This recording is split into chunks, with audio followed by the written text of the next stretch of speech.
بسم اللہ الرحمن الرحیم۔ السلام علیکم ورحمۃ اللہ۔ امریکہ کے ایک ہسپتال میں ایک عجیب و غریب واقعہ پیش آیا اور اس واقعے کے زیر سر امریکن ڈاکٹر مسلمان ہو گیا۔ مذکورہ ہسپتال میں ایک روز ڈیلیوری کے لیے دو کیس ایک ساتھ آئے۔ ایک کیس سے لڑکا پیدا ہوا اور دوسری سے لڑکی۔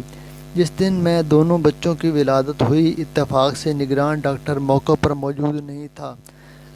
دونوں بچوں کی کلائی میں وہ پٹی بھی نہیں باندھی ہوئی تھی جس پر بچے کی ماں کا نام درج ہوتا ہے، تو نتیجہ یہ ہوا کہ دونوں بچے غلط ملت ہو گئے اور ڈاکٹر کی شناخت کرنا مشکل ہو گیا کہ کس عورت کا کون سا بچہ ہے، حالانکہ ان میں سے ایک لڑکی تھی اور دوسرا لڑکا۔ ولادت کی نگرانی کرنے والے ڈاکٹروں کی ٹیم میں ایک مسلمان مصری ڈاکٹر تھا جس کو اپنے فن میں بڑی مہارت حاصل تھی اور امریکن ڈاکٹروں سے اس کی بڑی اچھی شناسائی تھی، اور اپنے سٹاف کے ایک امریکی ڈاکٹر سے گہری دوستی۔ دونوں ڈاکٹر سخت پریشان تھے کہ اس مشکل کا حل کیسے نکالا جائے۔ امریکی غیر مسلم ڈاکٹر نے ڈاکٹر سے کہا کہ تم تو دعویٰ کرتے ہو کہ قرآن ہر چیز کی تشریح کرتا ہے اور اس میں ہر طرح کے مسائل کا احاطہ کیا گیا ہے، تو اب تم ہی بتاؤ کہ ان میں سے کون سا بچہ کس عورت کا ہے۔ مصری ڈاکٹر نے کہا کہ ہاں، قرآن حکیم بے شک ہر معاملے میں بے مثال ہے اور میں اسے آپ کو ثابت کر کے دکھاؤں گا، مگر مجھے ذرا موقع دیجیے کہ میں خود پہلے اس معاملے میں اطمینان حاصل کر لوں۔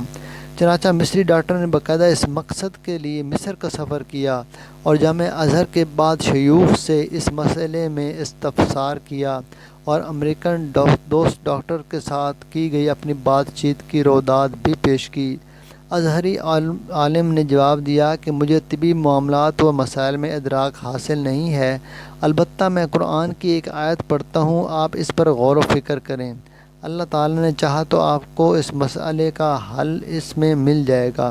چنانچہ اس عالم نے درج ذیل آیت پڑھ کر سنائی۔ ترجمہ: مرد کا حصہ دو عورتوں کے برابر ہے۔ مصری ڈاکٹر نے اس آیت پر غور و تدبر شروع کیا اور گہرائی میں جانے پر اسے اس مشکل کا حل بھی مل ہی گیا۔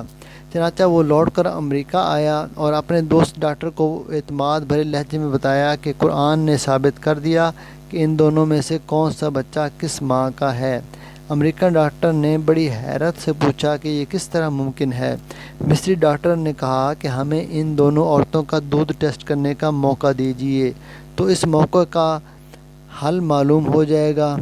چنانچہ تجزیہ و تحقیق کے نتیجے میں معلوم ہو گیا کہ کون سا بچہ کس عورت کا ہے، اور مصری ڈاکٹر نے اپنے غیر مسلم دوست ڈاکٹر کو اس نتیجے سے پورے اعتماد کے ساتھ آگاہ کر دیا۔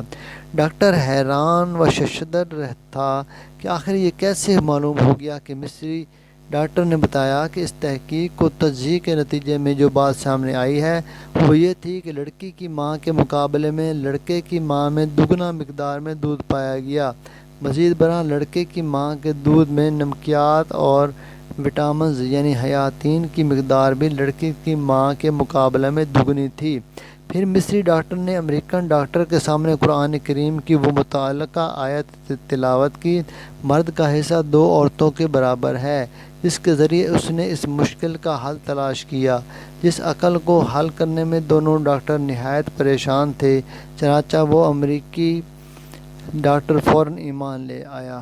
سبحان اللہ۔